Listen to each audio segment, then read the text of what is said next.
ನಮಸ್ಕಾರ ಸ್ನೇಹಿತರೆ, quantitative aptitude ಕಲಿಯೋಣ ಕೋರ್ಸ್ನ ಸಿಂಪಲ್ ಇಂಟ್ರೆಸ್ಟ್ ವಿಡಿಯೋ ಟ್ಯುಟೋರಿಯಲ್ಗೆ ನಿಮಗೆ ಸ್ವಾಗತ. ಈ ವಿಡಿಯೋನಲ್ಲಿ ನಾವು ಇಂಟ್ರೆಸ್ಟ್ ಅಂತಂದ್ರೆ ಏನು, ಹಾಗೆ ಟೈಪ್ಸ್ ಆಫ್ ಇಂಟ್ರೆಸ್ಟ್,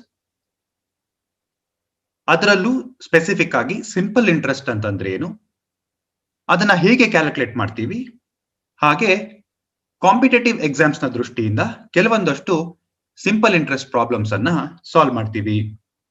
ನೀವೇನಾದ್ರೂ ಈ ವಿಡಿಯೋನ ಯೂಟ್ಯೂಬ್ ಅಲ್ಲಿ ನೋಡ್ತಿದ್ರೆ ನಮ್ಮ ಚಾನೆಲ್ಗೆ ಸಬ್ಸ್ಕ್ರೈಬ್ ಆಗಿ ಹಾಗೆ ಬೆಲ್ ಐಕಾನ್ ಒತ್ತಿ. ಆಗ ನಾವು ಹಾಕೋ ಎಲ್ಲ ಫ್ರೀ ಕಂಟೆಂಟ್ ನಿಮಗೆ ಈಸಿಯಾಗಿ ತಲುಪಿಸಬಹುದು. ಬನ್ನಿ ಹಾಗಿದ್ರೆ ಸಿಂಪಲ್ ಇಂಟ್ರೆಸ್ಟ್ ಅನ್ನ ಕಲಿಯೋಣ. ನಾವು ಸಿಂಪಲ್ ಇಂಟ್ರೆಸ್ಟ್ಗೂ ಹೋಗೋ ಮೊದಲು ಇಂಟ್ರೆಸ್ಟ್ ಅಂತಂದ್ರೆ ಏನು ಅನ್ನೋದನ್ನ ತಿಳ್ಕೊಳ್ಳೋಣ.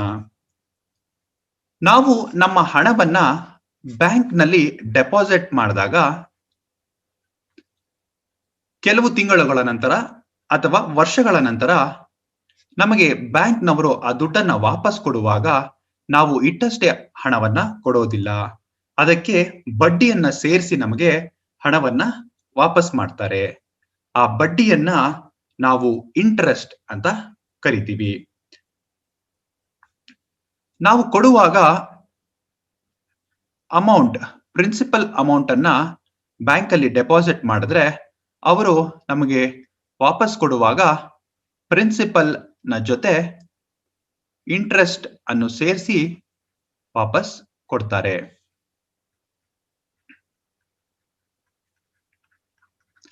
ಹಾಗೆ ನಾವು ಬ್ಯಾಂಕ್ ನಿಂದ ಸಾಲ ತೆಗೆದುಕೊಳ್ಳುವಾಗ, ಬ್ಯಾಂಕ್ ಲೋನ್ ತೆಗೆದುಕೊಳ್ಳುವಾಗ ಬ್ಯಾಂಕ್ನವರು ನಮಗೆ ಕೊಟ್ಟಿರೋ ಸಾಲವನ್ನ ನಾವು ಮರುಪಾವತಿ ಮಾಡುವಾಗ ಅದರ ಜೊತೆ ಇಂಟ್ರೆಸ್ಟ್ ಅನ್ನು ಸೇರಿಸಿ ನಾವು ವಾಪಸ್ ಕೊಡ್ತೀವಿ. ಲೋನ್ ಅಮೌಂಟ್ ಗೆ ಇಂಟ್ರೆಸ್ಟ್ ಅನ್ನ ಸೇರಿಸಿ ನಾವು ಬ್ಯಾಂಕಿಗೆ ಮರುಪಾವತಿ ಮಾಡ್ತೀವಿ. ಈ ಇಂಟ್ರೆಸ್ಟ್ ನಲ್ಲಿ ಮುಖ್ಯವಾಗಿ ಎರಡು ವಿಧವಾಗಿದೆ. ಒಂದು ಸಿಂಪಲ್ ಇಂಟ್ರೆಸ್ಟ್, ಕನ್ನಡದಲ್ಲಿ ನಾವು ಸರಳ ಬಡ್ಡಿ ಅಂತ ಕರಿತೀವಿ. ಇನ್ನೊಂದು ಕಾಂಪೌಂಡ್ ಇಂಟ್ರೆಸ್ಟ್, ಕನ್ನಡದಲ್ಲಿ ಚಕ್ರ ಬಡ್ಡಿ ಅಂತ ಕರಿತೀವಿ. ಈ ವಿಡಿಯೋ ಟ್ಯುಟೋರಿಯಲ್ ನಲ್ಲಿ ನಾವು ಸಿಂಪಲ್ ಇಂಟ್ರೆಸ್ಟ್ ಅನ್ನ ಡೀಟೇಲ್ ಆಗಿ ತಿಳ್ಕೊತೀವಿ, ಹಾಗೆ ಅದರ ರಿಲೇಟೆಡ್ ಪ್ರಾಬ್ಲಮ್ಸ್ ಅನ್ನ ಸಾಲ್ವ್ ಮಾಡ್ತೀವಿ. ಮುಂದಿನ ಟ್ಯುಟೋರಿಯಲ್ ನಲ್ಲಿ ಕಾಂಪೌಂಡ್ ಇಂಟ್ರೆಸ್ಟ್ ನ ಬಗ್ಗೆ ನಾವು ವಿವರವಾಗಿ ತಿಳ್ಕೊತೀವಿ. ಏನಿದು ಸಿಂಪಲ್ ಇಂಟ್ರೆಸ್ಟ್, ಹೇಗೆ ಸಿಂಪಲ್ ಇಂಟ್ರೆಸ್ಟ್ ಅನ್ನ ಕ್ಯಾಲ್ಕುಲೇಟ್ ಮಾಡೋದು ಅಂತಂದ್ರೆ, simple interest equal to principal amount into time period. ನಾವು ಎಷ್ಟು ದಿನಗಳ ಕಾಲ ಅಥವಾ ಎಷ್ಟು ವರ್ಷಗಳು, ತಿಂಗಳುಗಳ ಕಾಲ ಈ ಹಣವನ್ನ ಬ್ಯಾಂಕ್ ನಲ್ಲಿ ಇಡ್ತೀವಿ, ಅದನ್ನ ಟೈಮ್ ಪೀರಿಯಡ್ ಅಂತ ಕರಿತೀವಿ. ಹಾಗೆ ರೇಟ್ ಆಫ್ ಇಂಟ್ರೆಸ್ಟ್, ನಮಗೆ ವರ್ಷಕ್ಕೆ ಎಷ್ಟು ರೇಟ್ ಆಫ್ ಇಂಟ್ರೆಸ್ಟ್ ಕೊಡ್ತಾರೆ ಅನ್ನೋದನ್ನ ಕನ್ಸಿಡರ್ ಮಾಡ್ತೀವಿ. Divided by 100. ಸಿಂಪಲ್ ಆಗಿ ಹೇಳೋದಾದ್ರೆ simple interest equals to PTR by 100. ಇಲ್ಲಿ ನಮ್ಗೆ ಬೇಕಾಗುವಂತ ಫ್ಯಾಕ್ಟರ್ಸ್ ಪ್ರಿನ್ಸಿಪಲ್ ಅಮೌಂಟ್, ಹಾಗೆ ಟೈಮ್, ಹಾಗೆ rate of interest. Time period ಸಾಮಾನ್ಯವಾಗಿ ನಾವು ಇಯರ್ಸ್ ಅಲ್ಲಿ ಲೆಕ್ಕವನ್ನ ಹಾಕ್ತೇವೆ, ಟೈಮ್ ಇನ್ ಇಯರ್ಸ್. ಹಾಗೆ ರೇಟ್ ಆಫ್ ಇಂಟ್ರೆಸ್ಟ್ ಅನ್ನ per annum, rate of interest per annum ಅಂದ್ರೆ ವರ್ಷಕ್ಕೆ ಎಷ್ಟು ಇಂಟ್ರೆಸ್ಟ್ ಅನ್ನೋದನ್ನ ನಾವು ಇಲ್ಲಿ ಕನ್ಸಿಡರ್ ಮಾಡ್ತೀವಿ.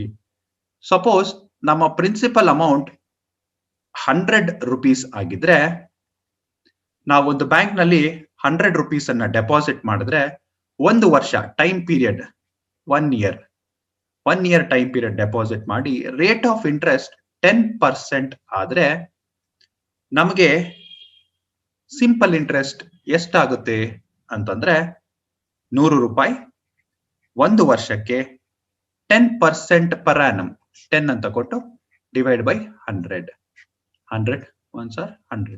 ಇಲ್ಲಿ ಸಿಂಪಲ್ ಇಂಟ್ರೆಸ್ಟ್ 10 rupees ಆಗತ್ತೆ. ನಮಗೆ ಬ್ಯಾಂಕ್ನವರು ಒಂದು ವರ್ಷದ ನಂತರ ಆ ದುಡ್ಡನ್ನು ಕೊಡುವಾಗ ಪ್ರಿನ್ಸಿಪಲ್ ಅಮೌಂಟ್ 100 rupees ನ ಜೊತೆಗೆ ಈ ಇಂಟ್ರೆಸ್ಟ್ ಅಮೌಂಟ್ 10 rupees ಅನ್ನ ಸೇರಿಸಿ 110 rupees ಅನ್ನ ವಾಪಸ್ ಕೊಡ್ತಾರೆ. ಅದೇ ಟೈಮ್ ಪೀರಿಯಡ್ 2 years ಆದ್ರೆ ಇಲ್ಲಿ ನಾವು ಕ್ಯಾಲ್ಕುಲೇಟ್ ಮಾಡುವಾಗ ಟೈಮ್ ಪೀರಿಯಡ್ ಇಂಟು 2 ಅಂತ ಮಾಡಿದ್ರೆ 20 rupees ಆಗತ್ತೆ. ಸೊ ಸಿಂಪಲ್ ಇಂಟ್ರೆಸ್ಟ್ ಅನ್ನೋದು ಪ್ರತಿ ವರ್ಷಕ್ಕೂ ಅಷ್ಟೇ ಸೇಮ್ ಇರತ್ತೆ ಅಮೌಂಟ್. ರೇಟ್ ಆಫ್ ಇಂಟ್ರೆಸ್ಟ್ ಮೇಲೆ ಹಾಗೆ ಟೈಮ್ ಪೀರಿಯಡ್ ಮೇಲೆ ನಮ್ಮ ಸಿಂಪಲ್ ಇಂಟ್ರೆಸ್ಟ್ ಕ್ಯಾಲ್ಕುಲೇಟ್ ಆಗತ್ತೆ. ಹಾಗಿದ್ರೆ ಇಷ್ಟು ಬೇಸಿಕ್ಸ್ ಅನ್ನ ಇಟ್ಕೊಂಡು ನಾವು ಸಿಂಪಲ್ ಇಂಟ್ರೆಸ್ಟ್ ರಿಲೇಟೆಡ್ ಪ್ರಾಬ್ಲಮ್ಸ್ ಅನ್ನ ಸಾಲ್ವ್ ಮಾಡ್ತಾ ಹೋಗೋಣ. ಮೊದಲ problem, a sum of money at simple interest amounts to rupees 780 in 3 years and rupees 840 in 4 years. The sum is. ಇಲ್ಲಿ ನಮಗೆ ಕೊಟ್ಟಿರುವಂತ ಇನ್ಫಾರ್ಮೇಶನ್ ಏನು ಅಂದ್ರೆ a sum of money at simple interest amounts to rupees 780 in 3 years. 3 ವರ್ಷದಲ್ಲಿ a sum of money simple interest ಅನ್ನು ಸೇರಿ 780 rupees ಆಗಿದೆ. So simple interest plus principal ಎರಡು ಸೇರಿ 780 rupees ಇನ್ ಇದು 3 years ಟೈಮ್ ನಲ್ಲಿ. ಹಾಗೆ and rupees 840 in 4 years. Simple interest plus principal ಅನ್ನ ಸೇರಿಸಿದ್ರೆ 840 rupees ಆಗತ್ತೆ 4 years ನಲ್ಲಿ. ಹಾಗಿದ್ರೆ ಆ ಸಮ್ ಎಷ್ಟು, ಆ ಸಮ್ ಆಫ್ ಮನಿ ಎಷ್ಟು ಅಂತ ಕೇಳ್ತಿದ್ದಾರೆ. ಎಷ್ಟು ದುಡ್ಡನ್ನ ನಾವು 3 ವರ್ಷಗಳ ಕಾಲ ಇಟ್ರೆ ಅದು 780 rupees ಆಗತ್ತೆ. ಹಾಗೆ 4 years ಇಟ್ರೆ 840 rupees ಆಗತ್ತೆ ಅಟ್ ಅ ಸಿಂಪಲ್ ಇಂಟ್ರೆಸ್ಟ್. ಹೀಗಿದ್ದಾಗ ನಾವು 3 ವರ್ಷಕ್ಕೆ 780 ರೂಪಾಯಿ, 4 ವರ್ಷಕ್ಕೆ 840 ರೂಪಾಯಿ ಆದಾಗ 1 ವರ್ಷಕ್ಕೆ ಎಷ್ಟು, 1 year ಸಿಂಪಲ್ ಇಂಟ್ರೆಸ್ಟ್ ಎಷ್ಟು ಅಂತಂದ್ರೆ 3 years 4 years minus 3 years ಮಾಡಬೇಕು. 4 years ಗೆ 840 rupees ಆದ್ರೆ 3 years ಗೆ 780 rupees ಅಂದ್ರೆ ಅದು ವರ್ಷಕ್ಕೆ 60 ರೂಪಾಯಿ ಸಿಂಪಲ್ ಇಂಟ್ರೆಸ್ಟ್ ಆಗತ್ತೆ. ವರ್ಷಕ್ಕೆ 60 ರೂಪಾಯಿ ಆದ್ರೆ 3 ವರ್ಷಕ್ಕೆ ಎಷ್ಟು, 3 ವರ್ಷಕ್ಕೆ 60 into 3 180 ರೂಪಾಯಿ ಸಿಂಪಲ್ ಇಂಟ್ರೆಸ್ಟ್ ಆಯ್ತು. ಈ ನಾವು 180 ರೂಪಾಯಿಯನ್ನ ಇಲ್ಲಿ ಸಬ್ಸ್ಟಿಟ್ಯೂಟ್ ಮಾಡಿದ್ರೆ 180 ಪ್ಲಸ್ ಪ್ರಿನ್ಸಿಪಲ್ ಅಮೌಂಟ್ ಈಕ್ವಲ್ 780. ಹಾಗೆ principal is equal to 780 minus 180. Principal amount equals 600 rupees. ಇದನ್ನ ನಾವು ಸ್ಟೇಟ್ಮೆಂಟ್ 1 3 years ಇಟ್ಕೊಂಡು ನಾವು 600 rupees ಅಂತ ಕ್ಯಾಲ್ಕುಲೇಟ್ ಮಾಡಿದ್ವಿ. ಅದೇ ಸ್ಟೇಟ್ಮೆಂಟ್ 2 840 rupees ಫಾರ್ 4 years ನ ಇಟ್ಕೊಂಡು ನೋಡಿ ಇಲ್ಲಿ ನಾವು 180 rupees ಫಾರ್ 3 years ಅಂತ ಕ್ಯಾಲ್ಕುಲೇಟ್ ಮಾಡಿದ್ವಿ. ಅದೇ 4 years ಗೆ ಎಷ್ಟಾಗತ್ತೆ, 4 years ಸಿಂಪಲ್ ಇಂಟ್ರೆಸ್ಟ್ ಎಷ್ಟಾಗತ್ತೆ, 60 into 4 ವಿಚ್ ಇಸ್ 240 rupees. ಆ 240 ಅನ್ನ ನಾವಿಲ್ಲಿ ಸಬ್ಸ್ಟಿಟ್ಯೂಟ್ ಮಾಡಿದ್ರೆ 240 plus principal is equal to 840. Principal equals 840 minus 240 which is 600 rupees. ನಮ್ಗೆ ಆಗ್ಲೂ ಅದೇ ಉತ್ತರ ಬರುತ್ತೆ. ಈ ರೀತಿಯ ಪ್ರಾಬ್ಲಮ್ಸ್ ಅನ್ನ ಕೊಟ್ಟಾಗ ನಾವು 1 ವರ್ಷಕ್ಕೆ ಸಿಂಪಲ್ ಇಂಟ್ರೆಸ್ಟ್ ಎಷ್ಟು ಅನ್ನೋದನ್ನ ಕ್ಯಾಲ್ಕುಲೇಟ್ ಮಾಡಿ ನಂತರದಲ್ಲಿ 3 ವರ್ಷಕ್ಕೆ ಹಾಗೆ 4 ವರ್ಷಕ್ಕೆ ಕ್ಯಾಲ್ಕುಲೇಟ್ ಮಾಡಿ ನಾವು ಈ ಈಕ್ವೇಶನ್ ಅಲ್ಲಿ ಅದನ್ನ ಸಬ್ಸ್ಟಿಟ್ಯೂಟ್ ಮಾಡಿದ್ರೆ ನಮಗೆ ಪ್ರಿನ್ಸಿಪಲ್ ಅಮೌಂಟ್ ಎಷ್ಟು ಅನ್ನೋದು ಗೊತ್ತಾಗತ್ತೆ. ಈ ಪ್ರಶ್ನೆಗೆ ಸರಿಯಾದ ಉತ್ತರ ಆಪ್ಷನ್ ಸಿ 600. ಮುಂದಿನ ಪ್ರಶ್ನೆಗೆ ಹೋಗೋಣ.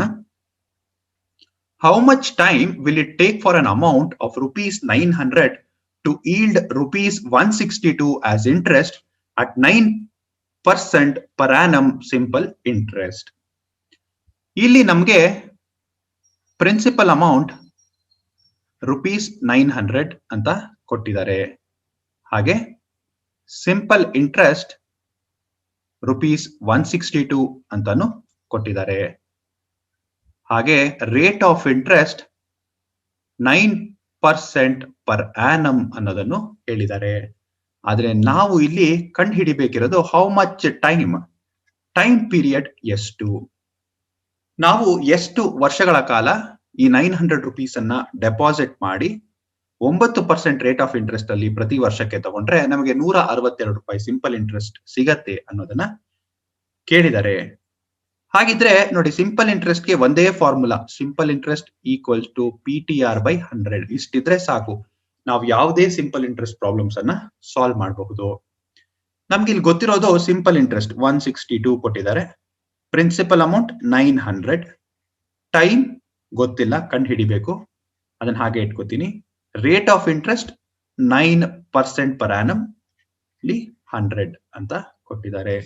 100 9 162 is equal 99 81 81 t equals 162 by 81 81 2 t equals 2 years. ನಾವು 2 ವರ್ಷಗಳ ಕಾಲ 900 rupees ಅನ್ನ ಬ್ಯಾಂಕ್ ಅಲ್ಲಿ ಡೆಪಾಸಿಟ್ ಮಾಡಿದ್ರೆ 9% ಸಿಂಪಲ್ ಇಂಟ್ರೆಸ್ಟ್ ರೇಟ್ ಅಲ್ಲಿ ನಮಗೆ 162 ರೂಪಾಯಿ ಇಂಟ್ರೆಸ್ಟ್ ಬರುತ್ತೆ. ಹಾಗಿದ್ರೆ ಈ ಪ್ರಶ್ನೆಗೆ ಸರಿಯಾದ ಉತ್ತರ ಆಪ್ಷನ್ ಎ 2 years. ಮುಂದಿನ ಪ್ರಶ್ನೆ, Raju took a loan of rupees 2000 with simple interest for as many years as the rate of interest. If he paid rupees 320 as interest at the end of loan period, what was the rate of interest? Okay. ನೋಡಿ, ಇಲ್ಲಿ ರಾಜು ಅನ್ನೋ ಒಬ್ಬ 2000 ರೂಪಾಯಿ loan ಅನ್ನ ತಗೊಂಡಿದ್ದಾನೆ ಅಂತಂದ್ರೆ principal amount 2000 with a simple interest for as many years. ನಮ್ಗೆ ಗೊತ್ತು T equals years, as many years as the rate of interest. ಇಲ್ಲಿ ರೇಟ್ ಆಫ್ ಇಂಟ್ರೆಸ್ಟ್ ಹಾಗೆ ಟರ್ಮ್ ನಂಬರ್ ಆಫ್ ಇಯರ್ಸ್ ಎರಡು ಒಂದೇ. If he paid rupees 320 as interest at the end of loan period, what was the rate of interest ಅಂತ ಕೇಳಿದ್ದಾರೆ. ಇಲ್ಲಿ ಅವನು interest ಅನ್ನ 320 ರೂಪಾಯಿ ಇಂಟ್ರೆಸ್ಟ್ ಅನ್ನ ಲೋನ್ ಪೀರಿಯಡ್ ಎಂಡ್ ಅಲ್ಲಿ ವಾಪಸ್ ಕೊಟ್ಟಿದ್ದಾನೆ ಅಂತಂದ್ರೆ ರೇಟ್ ಆಫ್ ಇಂಟ್ರೆಸ್ಟ್ ಏನು ಅಂತ ಕೇಳ್ತಿದ್ದಾರೆ. ಇದಕ್ಕೂ ಮತ್ತದೇ ಫಾರ್ಮುಲಾ SI ಈಕ್ವಲ್ಸ್ PTR/100. ನಮ್ಗೆ ಗೊತ್ತಿರೋದು simple interest 320, principal 2000, loan amount ಅದು, ಹಾಗೆ ಟೈಮ್, ನಮ್ಗೆ ಟೈಮ್ ಕೊಟ್ಟಿದಾರ, ಟೈಮ್ ಕೊಟ್ಟಿಲ್ಲ. ಆದ್ರೆ ನಾವಿಲ್ಲಿ ಗಮನಿಸಬೇಕಾಗಿರೋದು for as many years as the rate of interest. ಇಲ್ಲಿ ಟೈಮ್ ಹಾಗೆ ರೇಟ್ ಆಫ್ ಇಂಟ್ರೆಸ್ಟ್ ಎರಡು ಒಂದೇ. ಸೊ ಹಾಗಾಗಿ ಟಿ ಜಾಗದಲ್ಲಿ ಆರ್ ಅನ್ನ ಹಾಕ್ತೀನಿ, ಹಾಗೆ ಆರ್ ಅನ್ನು ರಿಟೈನ್ ಮಾಡ್ಕೋತೀನಿ. Because T equals R divide by 100. ಇಲ್ಲಿ 320 equals 20, R into R, R square. R square equals 320 by 20. ಇಲ್ಲಿ 16, R square equals 16. R equals square root of 16, R equals 4. So ನಮ್ಮ ಪ್ರಶ್ನೆಗೆ ಉತ್ತರ what was the rate of interest ಅಂತ ಕೇಳಿದ್ದಾರೆ. Rate of interest equals 4%.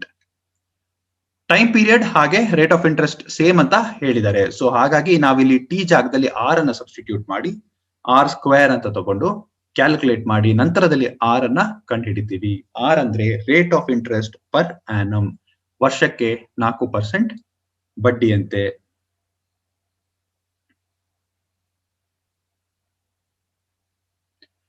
ಹಾಗಿದ್ರೆ ಈ ಪ್ರಶ್ನೆಗೆ ಯಾವುದು ಕರೆಕ್ಟ್ ಆಪ್ಷನ್? Option C 4%. ಮುಂದಿನ ಪ್ರಶ್ನೆಗೆ ಹೋಗೋಣ. A sum of money amounts to rupees 2500 after 5 years and rupees 2800 after 8 years at the same rate of simple interest. The rate of interest per annum is. ಇಲ್ಲಿ ನೋಡಿ, ಇದೇ ತರದ ಪ್ರಶ್ನೆ ನಾವು ಮೊದಲಿಗೂ solve ಮಾಡಿದೀವಿ. ಅದೇ ರೀತಿಯಾದ ಪ್ರಶ್ನೆ. A sum of money amounts to rupees 2500 after 5 years. 5 ಇಯರ್ಸ್ಗೆ 2500 rupees ಆಗತ್ತೆ, which includes your simple interest and principal amount. 5 ಇಯರ್ಸ್ಗೆ 2500 ಆದ್ರೆ 8 ಇಯರ್ಸ್ಗೆ ಅದು 2800 ಆಗತ್ತೆ. ಹಾಗಾದ್ರೆ 3 ಇಯರ್ಸ್ಗೆ ಎಷ್ಟು? ಇಲ್ಲಿ ನಮ್ಗೆ 8 ಕೊಟ್ಟಿದ್ದಾರೆ, 5 ಕೊಟ್ಟಿದ್ದಾರೆ. ಸೊ ನಾವು 8 minus 5 ಮಾಡಿದ್ರೆ ವಿಚ್ ಇಸ್ ಫಾರ್ 3 ಇಯರ್ಸ್ ಅಲ್ವಾ? 3 ಇಯರ್ಸ್ಗೆ ನಾವು ಅದನ್ನ ಇಲ್ಲಿ 2500 ಮೈನಸ್ 2800 ಅಥವಾ 2800 ಮೈನಸ್ 2500 ಮಾಡಿದ್ರೆ ನಮ್ಗೆ 300 rupees ಬರುತ್ತೆ. 3 ಇಯರ್ಸ್ಗೆ 300 rupees ಆದ್ರೆ 3 ಇಯರ್ಸ್ಗೆ 300 rupees ಆದ್ರೆ 1 ಇಯರ್ಗೆ ಎಷ್ಟು? 1 ಇಯರ್ಗೆ 100 rupees ಸಿಂಪಲ್ ಇಂಟ್ರೆಸ್ಟ್ ಆಗತ್ತೆ. 1 ಇಯರ್ಗೆ 100 rupees ಸಿಂಪಲ್ ಇಂಟ್ರೆಸ್ಟ್ ಆದ್ರೆ 5 ಇಯರ್ಸ್ಗೆ ಎಷ್ಟಾಗತ್ತೆ? 5 ಇಯರ್ಸ್ಗೆ 500 rupees ಆಗತ್ತೆ. ಸೊ ನಾವಿಲ್ಲಿ simple interest plus principal for 5 years 2500 ಇದೆ. ಹಾಗಾದ್ರೆ simple interest for 5 years 500 rupees ಆದ್ರೆ ಪ್ರಿನ್ಸಿಪಲ್ ಎಷ್ಟು? Principal is 2500 minus 500 which is 2000 rupees. Principal amount ನಮಗೆ 2000 rupees ಬಂದಿದೆ. ಇಲ್ಲಿ ರೇಟ್ ಆಫ್ ಇಂಟ್ರೆಸ್ಟ್ ಕೇಳ್ತಿದ್ದಾರೆ. ನಮಗೆ ಗೊತ್ತಿರೋದು ಇದೇ ಫಾರ್ಮುಲಾ PTR/100 ಅಲ್ವಾ? ಸೊ ಸಿಂಪಲ್ ಇಂಟ್ರೆಸ್ಟ್ ಎಷ್ಟು? 500 rupees, principal amount 2000 rupees, time 5 years, rate of interest by 100. 20 into 5 100 R equals 500 by 100. R equals 5%. ಈ ಪ್ರಶ್ನೆಗೆ ಸರಿಯಾದ ಉತ್ತರ ಆಪ್ಷನ್ ಎ. ನೋಡಿ, ಈ ತರ ಪ್ರಶ್ನೆಯನ್ನ ಕೊಟ್ಟಾಗ ಮತ್ತೆ ನಾನು ಎಕ್ಸ್ಪ್ಲೈನ್ ಮಾಡ್ತೀನಿ. 2500 ಆಫ್ಟರ್ 5 ಇಯರ್ಸ್, 5 ವರ್ಷದ ನಂತರ ಸಮ್ ಆಫ್ ಮನಿ ಅಮೌಂಟ್ಸ್ ಅಂದ್ರೆ including principal and simple interest ಎರಡು ಸೇರಿ 2500 ರೂಪಾಯಿ 5 ವರ್ಷದ ನಂತರ. ಅದೇ 8 ವರ್ಷ ಆದ್ಮೇಲೆ 2800 ರೂಪಾಯಿ. ನಮ್ಗೆಲ್ಲ ಗೊತ್ತು ಸಿಂಪಲ್ ಇಂಟ್ರೆಸ್ಟ್ ಅಮೌಂಟ್ ಪ್ರತಿ ವರ್ಷ ಸೇಮ್ ಇರುತ್ತೆ ಅಲ್ವಾ? ಸೊ ಹಾಗಾಗಿ 8 ವರ್ಷದ ಕೊಟ್ಟಿದ್ದಾರೆ, 5 ವರ್ಷದ ಕೊಟ್ಟಿದ್ದಾರೆ. 8 ವರ್ಷ ಮೈನಸ್ 5 ವರ್ಷ ಮಾಡಿದ್ರೆ 3 ವರ್ಷಕ್ಕೆ 2800 ಮೈನಸ್ 2500 300 ರೂಪಾಯಿ ಬರುತ್ತೆ. 3 ವರ್ಷಕ್ಕೆ 300 ಆದ್ರೆ ವರ್ಷಕ್ಕೆ 100 ರೂಪಾಯಿ ಸಿಂಪಲ್ ಇಂಟ್ರೆಸ್ಟ್ ಬರುತ್ತೆ. ನಮ್ಗೆ ಈ ತರ ಪ್ರಾಬ್ಲಮ್ ಕೊಟ್ಟಾಗ ನಾವು ಮೊದಲಿಗೆ 1 ವರ್ಷಕ್ಕೆ ಎಷ್ಟು ಸಿಂಪಲ್ ಇಂಟ್ರೆಸ್ಟ್ ಅನ್ನೋದನ್ನ ಕಂಡು ಹಿಡ್ಕೊಂಡು ನಂತರದಲ್ಲಿ ನಮಗೆ ಈಕ್ವೇಶನ್ ಕೊಟ್ಟಿರೋದೇನು? Simple interest plus principal is 2500 for 5 years. ಈ ಈಕ್ವೇಶನ್ ಅಲ್ಲಿ ನಾವು ಸಬ್ಸ್ಟಿಟ್ಯೂಟ್ ಮಾಡಬೇಕು ಸಿಂಪಲ್ ಇಂಟ್ರೆಸ್ಟ್. ಇದು 5 ವರ್ಷಕ್ಕಾಗಿರೋ ಕಾರಣ ನಾನು 1 ವರ್ಷದ ಇಟ್ಕೊಂಡು ಇಂಟು 5 ಮಾಡಿದ್ರೆ 5 ವರ್ಷದ ಸಿಂಪಲ್ ಇಂಟ್ರೆಸ್ಟ್ ನನಗೆ ಸಿಗತ್ತೆ 500 rupees. ಆ 500 ಅನ್ನೆಲ್ಲ ಇಲ್ಲಿ ಸಬ್ಸ್ಟಿಟ್ಯೂಟ್ ಮಾಡ್ತೀನಿ, ನನಗೆ ಪ್ರಿನ್ಸಿಪಲ್ ಅಮೌಂಟ್ ಸಿಗತ್ತೆ ವಿಚ್ ಇಸ್ 2000 rupees. ಆ ಪ್ರಿನ್ಸಿಪಲ್ ಅಮೌಂಟ್ ನ ನಾನು ನಮ್ಮ ಫಾರ್ಮುಲಾ SI ಈಕ್ವಲ್ಸ್ PTR/100 ಅಲ್ಲಿ ಸಬ್ಸ್ಟಿಟ್ಯೂಟ್ ಮಾಡಿ ರೇಟ್ ಆಫ್ ಇಂಟ್ರೆಸ್ಟ್ ಅನ್ನ ಕಂಡು ಹಿಡಿತೀನಿ.